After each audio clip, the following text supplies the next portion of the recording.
What's up, guys? It's Branden Flash. Today I'm just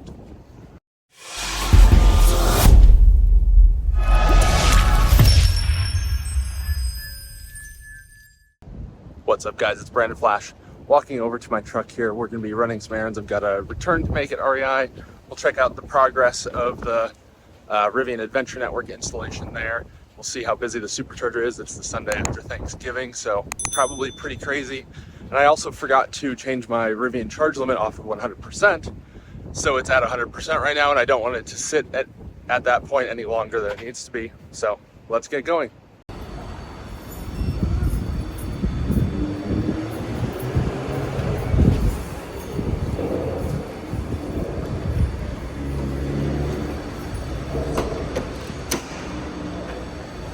Truck is spotless, washed it yesterday.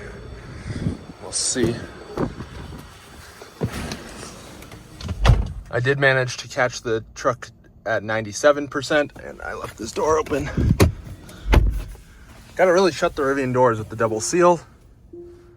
And let's head to REI.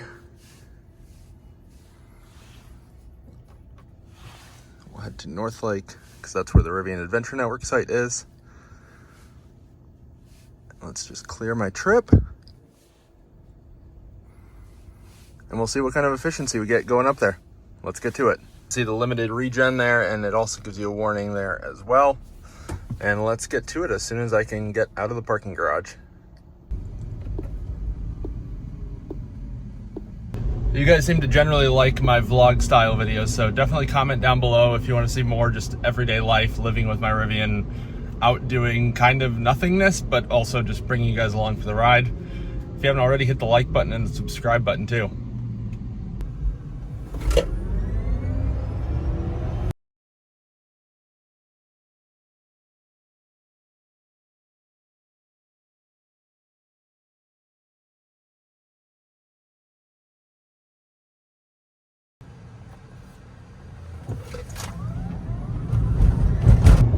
Not sure if I caught it on camera, but I just saw a Lucid Air drive by me, and that actually makes it that I've seen a Lucid Air, Porsche Taycan, Mercedes EQS in my Rivian, and of course Model S refresh, but those you see all over the place. Within less than 5 minutes just driving here in Charlotte. There's another EQS just driving by the opposite direction. Man, EVs are here, and they are here to stay, and they are everywhere. So charging really needs to become much more ubiquitous to support all these vehicles out and about and going places. I'm not sure if you guys can hear it, but I've noticed my tires are starting to get a little loud on the Rivian, the all-terrains. Maybe when we get back to the pavement here, you can hear it. I'll be quiet.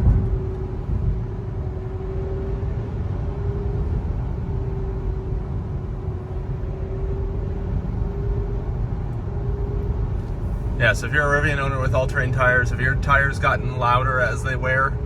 I've been really considering the Nokian 1HT street tires to replace these.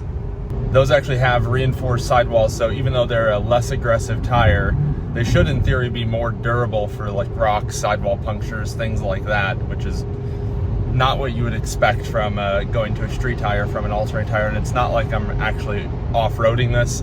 And it should give me quite a bit more range, probably like 10% more, which is quite a bit actually.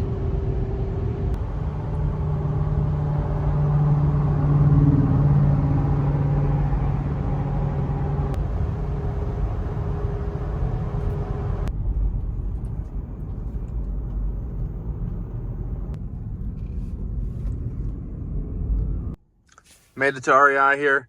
There you can see all the stuff there, so we'll walk over there because it looks like the gate's open, so that's convenient. You can see we're at REI, one of my favorite spots. So it looks like they actually have made some progress here. So all this curbing was not there previously. So this used to be parking spots, so they tore that all up. They added this pavement here.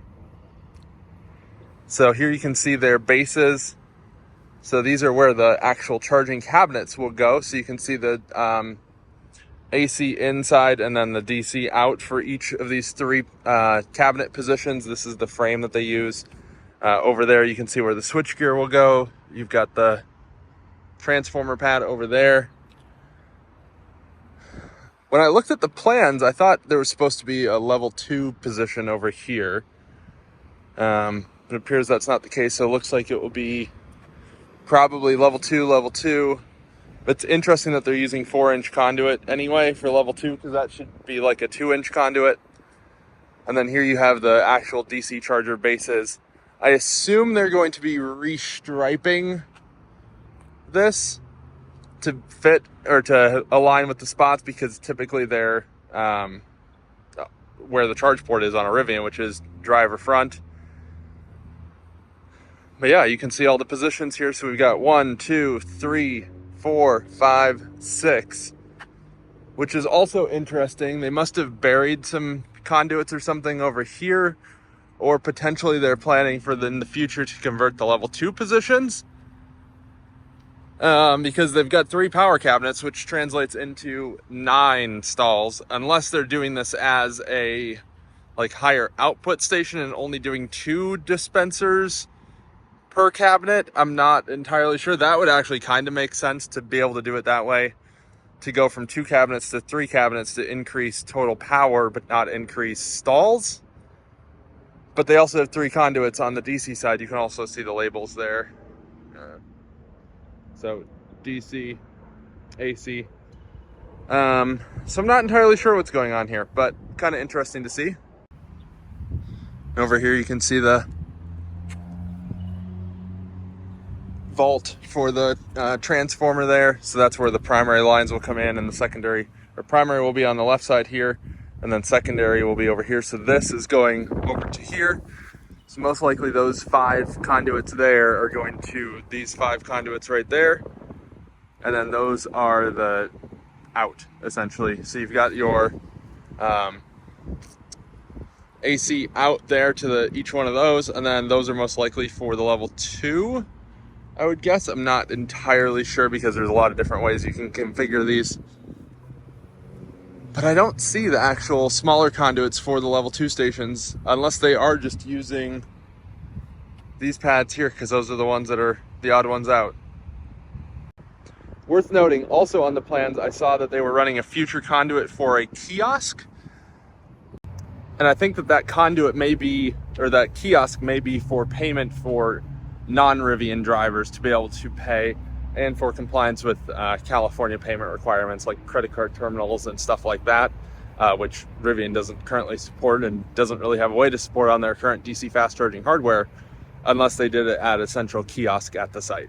So I'm gonna run in, do this return, and then we'll check out the Supercharger in front of me and see how crowded it is. REI return was easy and painless, as it always is. Man, my truck looks so good. I washed it really well yesterday, or took it through a touchless wash. But then I actually used a ceramic coating spray, so it's even shinier than I think it usually is. Let me show you. So it is just super shiny on top of the PPF.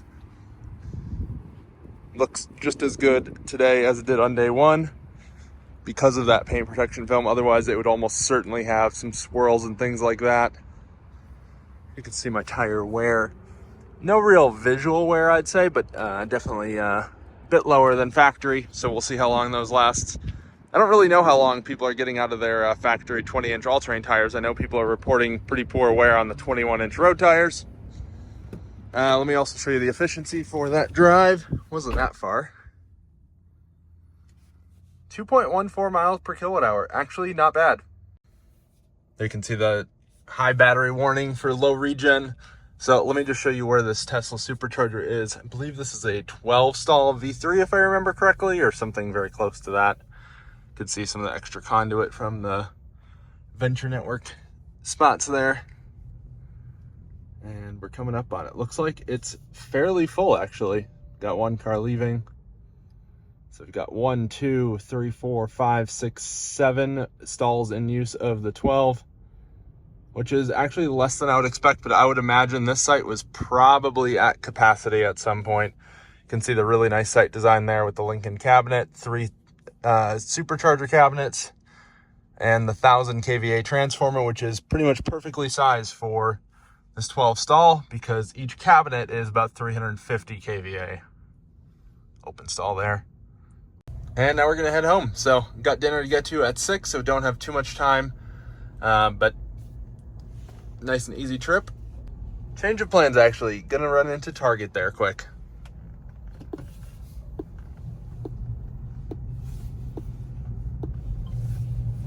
Target was very busy, which I guess isn't that surprising.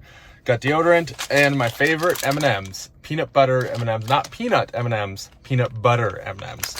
So they're not as crunchy, but still have really good flavor. Now it's time to head home.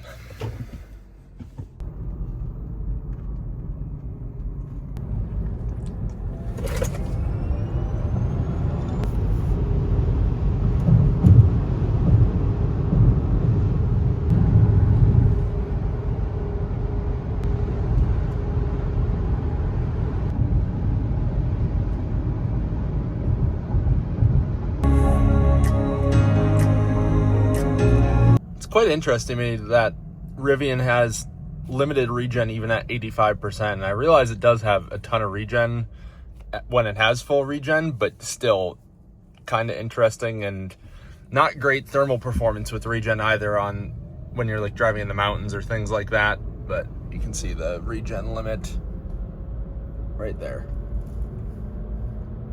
These S90 Volvos just look so dang good, especially if they're in Polestar trim, but this one is not.